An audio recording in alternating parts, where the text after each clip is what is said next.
Hi guys! Happy Sunday! Tara, biyahe tayo. We will go somewhere.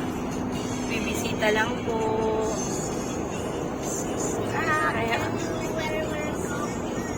You don't like to tell them where we are going?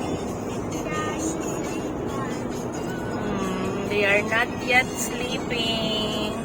But usually, pag nasa biyahe kami, lagi silang natutulog.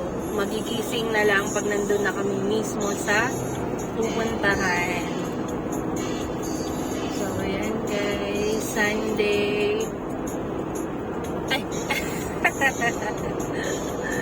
Tomorrow is Monday again. Another week. Sobrang busy na naman ang daddy sa paghatid ng mga bagets. Maaga na naman siyang gigising.